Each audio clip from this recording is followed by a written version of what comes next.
بسم اللہ الرحمن الرحیم۔ السلام علیکم ورحمۃ اللہ وبرکاتہ۔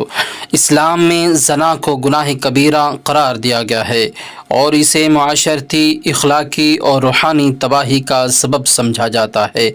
قرآن و حدیث میں اس گناہ کے سخت نتائج اور وعیدیں بیان کی گئی ہیں تاکہ انسان اس گناہ سے بچ سکے اور اپنی آخرت کو محفوظ رکھ سکے۔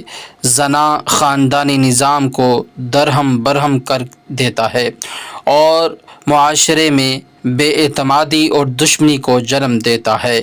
ناجائز تعلقات سے پیدا ہونے والی نسل کو معاشرتی قبولیت نہیں ملتی اور وہ ذہنی نفسیاتی دباؤ کا شکار رہتی ہیں۔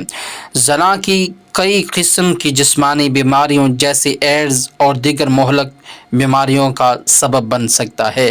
زانی عورت اور زانی مرد دونوں میں سے ہر ایک کو 100 کوڑے مارو اور زنا کے قریب بھی نہ جاؤ، بے شک وہ بے حیائی اور برا راستہ ہے۔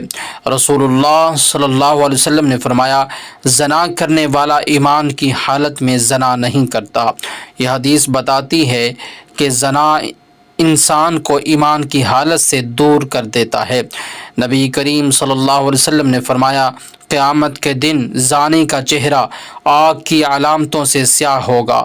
زنا اللہ کی نافرمانی ہے جو انسان کو اللہ کی رحمت سے دور کر دیتا ہے۔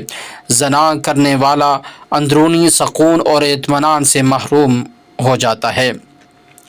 زنا کرنے والے کو قیامت کے دن سخت سزا کا سامنا کرنا پڑے گا۔ قرآن کہتا ہے، مومن مردوں سے کہہ دو کہ اپنی نگاہیں نیچی رکھیں۔ نکاح زنا سے بچنے کا سب سے مؤثر ذریعہ ہے۔ اللہ کا خوف دل میں پیدا کریں اور ہمیشہ اپنے اعمال کا محاسبہ کریں۔ نماز اور قرآن کی تلاوت سے اپنے دل کو پاکیزہ کریں۔ زنا ایک سنگین گناہ ہے جو دنیا اور آخرت دونوں میں تباہی کا سبب بنتا ہے۔ ہمیں اپنی زندگی کو قرآن و سنت کے مطابق گزارنا چاہیے اور ایسے گناہوں سے بچنے کی بھرپور کوشش کرنی چاہیے۔ اللہ سے دعا ہے کہ وہ ہمیں اور ہماری نسلوں کو زنا اور اس کی تمام شکلوں سے محفوظ رکھے۔ ناظرین، ویڈیو اچھی لگی ہو تو ویڈیو کو لائک کریں اور شیئر کریں اور چینل کو سبسکرائب کریں اور کمنٹ باکس میں اللہ تعالیٰ کے 99 ناموں میں سے کوئی ایک نام کمنٹ کریں۔ جزاک اللہ خیرہ۔ اگلی ویڈیو تک کے لیے اجازت دیجیے۔ اللہ نگہبان۔